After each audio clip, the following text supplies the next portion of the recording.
Hey guys, welcome back to another video in my positional prowess series.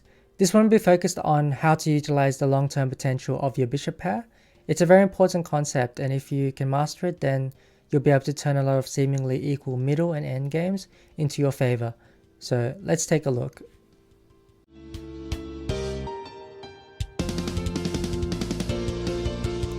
The following position was reached in a game played by two strong Swedish grandmasters, both great guys, Eric and Nils. Nils Grandelius also has his own streaming channel, which I will post in the description below if you're interested in checking that out.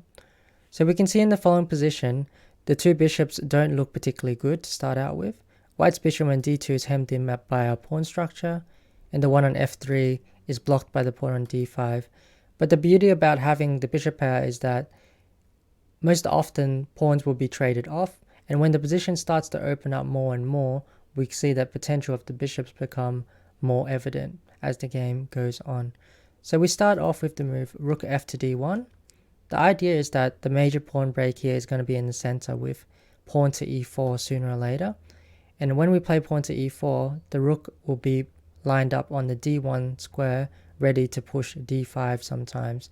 And it also defends the pawn on d4. Black played rook d8. The bishop drops back to e1. Again, the bishop is bad at the moment, but the bishop will come into the game as soon as we begin to open things up. Bishop drops back to g2. Knight goes to d6. Rook goes to c1. Just developing pieces. Sometimes black can play the move pawn to f5 here to control the center a lot more and then stop white from getting the pawn thrust e4 in as easily. Queen to e8. f3. So if we played e4 right away, we would have potentially created some weakness on d4. And sometimes you can play it if you want to get rid of all your pawns in the center. But here white can just play f3 to begin with. a6. Bishop goes to f2.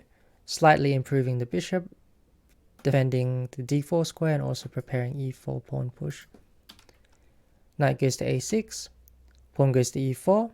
Of course, black shouldn't take it. If black takes it, we get these two strong pawns in the center, and the bishops are already starting to open, and they're excellent at defending and supporting passed pawns.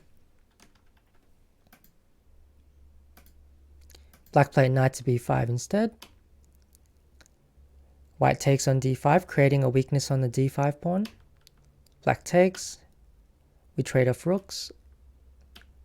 So we have this weak backward pawn, but it's cancelled out by the fact that black has to defend his d5 pawn.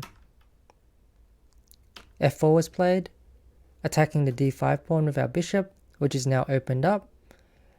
So we see our bishop on f2 is temporarily blocked in, but we always have the potential of playing g4 and bringing the bishop to g3 later if we need to. Bishop f6, white trades off. Typically endgames with the two bishops versus the knight and bishop is always going to be a little bit favorable for the bishop pair, especially if we have some weaknesses to attack. a4 is a good move here as well, because a4 fixes the weakness on the b7 square. White next will bring the rook to the open b file and put pressure on these weak points. So what we want to do is tie your opponent's pieces down to weaknesses. This way we're free to move our other pieces around the board. Rook d7, rook goes to b1, king f8. And now with the rook completely tied down and the knight tied down, the knight can't move to either c7 or d6 because of the weaknesses on b7 and d5. White can bring the king into the game, essential part of an endgame.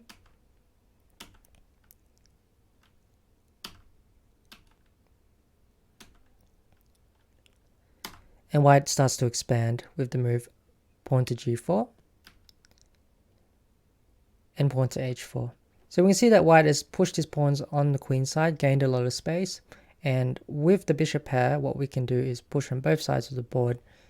So this is the main advantage of the bishops over the knight. White's transferring the bishops now to better positioning and better diagonals. Pawn goes to g5, the bishop is cutting into the position. We take with the f pawn, of course. This leaves us an open diagonal for our bishop on f2. After f6, we take it.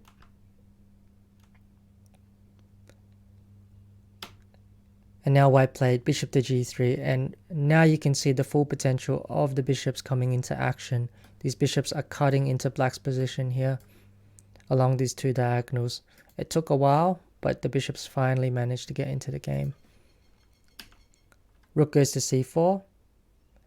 And now with the strong bishops and the active rook on the 7th rank, white has a winning position already. King goes to e8. Rook check was played. King f7, rook b6.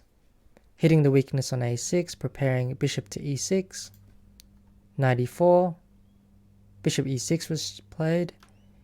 The king goes to e8, and now the bishop is a great attacking piece but can also be an excellent defending piece. As we can see, the bishop goes to e1, and because of its long range, it can defend both the h-pawn and the c-pawn at the same time. Rook takes a4, and black simultaneously threw in the towel because white is threatening to take the pawn next move, and all the pawns will start to drop one by one. So as you can see, sometimes the bishops don't start out as the best pieces, but as long as there's potential for the position to open up, then there's also potential for the bishops to become much stronger later on. I hope you enjoyed this concept and able to apply it in your own games. Thanks for watching this video, and I'll catch you on the next one.